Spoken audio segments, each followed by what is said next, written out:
Chapter 7, Mishnah 8. The Mishnah discusses the laws of a shomer who watches and safeguards produce but does not work with it.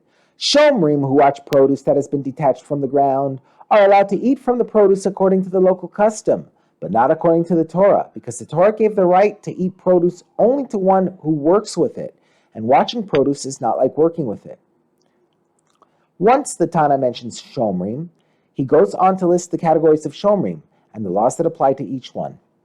There are 4 categories of Shomrim mentioned in the Torah: an unpaid Shomer, a borrower, a paid Shomer, and a renter.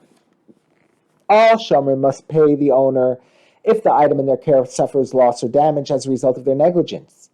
The Torah mentions 2 other instances of loss or damage, where some Shomrim pay and some do not.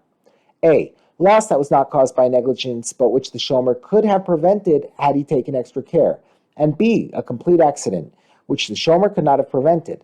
The Mishnah states that cases in which each type of shomer must pay.